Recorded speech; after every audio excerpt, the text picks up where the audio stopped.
స్నేహితులారా, ఈ సమయాన్ని బట్టి దేవునికి వందనాలు తెలియజేస్తూ ఉన్నాను. ప్రేమపూర్వకముగా మిమ్మల్ని అందరినీ వాక్య ధ్యానంలోనికి ఆహ్వానిస్తూ ఉన్నాను. కుమ్మరి వాని చేతిలో అనే ఆలోచనను మీతో కూడా పంచుకోవడానికి ఇష్టపడుతూ ఉన్నాను గనుక దేవుని యొక్క వాక్యాన్ని మీరు ముగింపు వరకు ఆలకించాలని మీ కుటుంబ సభ్యులతోనూ తోటి విశ్వాసులతోనూ ఈ వీడియో షేర్ చేసుకోవాలని, మీ ప్రార్థన మనవులు ఏమైనా ఉండినట్లయితే ఫోన్ కాల్ ద్వారా కానివ్వండి, కామెంట్స్ రూపంలో కూడా తెలియజేయండి. మీ కొరకు నమ్మకంగా ప్రార్థిస్తాము.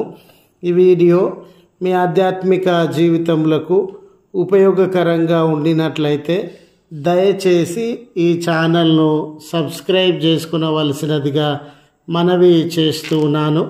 లేఖనము ఇర్మియా గ్రంథము 18వ అధ్యాయము 6వ వచనము. కుమ్మరివాని చేతిలో మట్టి ఉన్నట్లు ఇశ్రాయేలు వారలారా, మీరు నా చేతిలో ఉన్నారు. స్నేహితులారా, మనలో చాలామందిమి కుమ్మరివాని పని యొక్క స్వభావాన్ని ఎరిగిన వారం. కుమ్మరివాడు ఏం చేస్తాడో, అతని బాధ్యత ఏంటో, అతని పనులను ఏ రీతిగా జరిగిస్తాడో మనలో చాలామందిమి ఎరిగినటువంటి వారం. అతడు ఏదైనా పాత్ర తయారు చేయాలని సారె మీద, అంటే ఆ కుమ్మరి పోటర్స్ వీల్ ఉంటుంది కదండి, ఆ వీలు మీద పనిచేస్తూ ఉండగా సారె మీద ఉన్న మన్ను విడిపోయి క్రింద పడిపోతే, ఆ పడిపోయినటువంటి మట్టి, ఆ మన్ను, జిగట మన్ను, ఇది పడిపోయింది కదా, సారె మీద నుండి విడిపోయింది కదా, ఇది పనికి రాని మన్ను అని దానిని పారవేయకుండా ఆ పడిపోయిన స్థితిలో నుండి ఆ మట్టిని లేవనెత్తి, పడిన పతనమైన విడిపోయిన మన్నును తన హస్తములలోనికి తీసుకొని అదే మట్టితో ప్రయత్నించి మరలా ప్రయోజనకరమైన సుందరమైనటువంటి పాత్రను చేయగలడు. ఇక్కడ కుమ్మరివాని యొక్క ప్రత్యేకత లేక కుమ్మరివాని యొక్క శక్తి యుక్తులను గమనించినట్లయితే స్నేహితులారా, కుమ్మరివాడు పతనమైన విడిపోయిన సారే మీద నుండి క్రింద పడిపోయిన మట్టిని బాగు చేయగలిగినటువంటి శక్తి, దానికి నూతనమైనటువంటి రూపాన్ని ఇవ్వగలిగినటువంటి యుక్తి ఆ కుమ్మరివాడు కలిగి ఉన్నాడు. అయితే దేవుడు కుమ్మరివాని చేతిలో ఉన్నట్లు ఇశ్రాయేలు వారలారా, మీరు నా చేతిలో ఉన్నారు అని జ్ఞాపకం చేస్తూ ఉన్నాడు. దీని అర్థము ఏమిటనంటే, మనమందరం కూడా దేవుని హస్తములలో ఉన్నాము. మనము పడిపోయిన స్థితిలో ఉన్నామేమో, విడిపోయిన స్థితిలో ఉన్నామేమో, ప్రయోజనము లేని వారముగా, విలువ లేని వారముగా, రూపము కోల్పోయినటువంటి వారముగా, ఈ లోకంలో వెలివేయబడిన వారముగా, తృణీకరింపబడినటువంటి వారముగా, అవమానాలు నిందలు అనుభవిస్తున్నటువంటి వారిగా ఉన్నామేమో.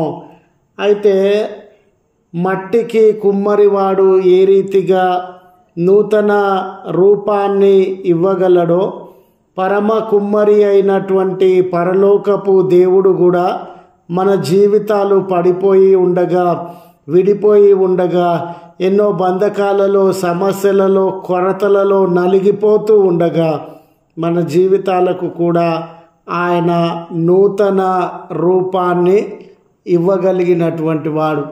గనుక కొదువ, సమస్య, పతనము, ఓటమి, బాధలు చెలరేగినటువంటి వేళ కృంగిపోక, నిరాశ నిస్పృహలకు లోనుగాక దేవుడు నూతన రూపాన్ని ఇవ్వగలడు, నూతన అవకాశాన్ని ఇవ్వగలడు, నూతనమైనటువంటి స్థితిగతులను అందించగలడు అని దేవుని యొద్దకు రావాలని మనవి చేస్తూ ఈ మాటలను ముగిస్తూ ఉన్నాను. ప్రార్థించుదము. కృపగల తండ్రి, ప్రేమగల మా రక్షక, నీ పరిశుద్ధ నామమునకు వందనాలయ్యా. నిజమే, కుమ్మరివాడు సారే మీద నుండి పడిపోయిన మట్టిని పారవేయక ఆ పడిపోయిన మట్టిని మరలా తన హస్తములలోనికి తీసుకొని నూతనమైన విలువైన ప్రయోజనకరమైన పాత్రను చేయగలడు. అదే మా జీవితములు పతనమై ఉన్నవేమో, కన్నీళ్లతో ఉన్నవేమో, సమస్యలు, భారములు, బంధకములు, కొరతలు కలిగిన జీవితములుగా ఉన్నవేమో, ఆ పడిపోయిన స్థితిలో నుండి మా జీవితములను కూడా మీ హస్తములలోనికి తీసుకొని నూతన అవకాశాన్ని, నూతన రూపాన్ని, ప్రయోజనకరమైన విలువైన స్థితిలోనికి మమ్మను రూపొందించదవని ఎరిగి మా బ్రతుకులను మీకు అప్పగించుకొనుచున్నాం. లోకము దృష్టిలో అల్పమైన వారముగా, వెలివేయబడిన వారముగా, విలువ లేని వారముగా ఉన్నామేమో తండ్రి. మీరు పరమ కుమ్మరి కదా, మా బ్రతుకులను నూతన పరిచి బాగు చేయుమని బ్రతిమాలుకొనుచున్నాం. ఈ ప్రార్థనలో ఎన్ని కుటుంబాలు ఏకీభవించుచు ఉన్నదో, ఏ వ్యక్తులు ఏకీభవించుచు ఉన్నారో వారందరి జీవితములను మీరు నూతన పరచుమని, ఆశీర్వాదములతో నింపుమని, కలతలన్నిటినీ దూరపరచుమని క్రీస్తు పేరట వేడుకొనుచున్నాము తండ్రి. ఆమెన్. తండ్రి, కుమార, పరిశుద్ధాత్మ త్రియేక దేవుని దీవెన మనకు తోడై ఉండి కాపాడునుగాక. ఆమెన్.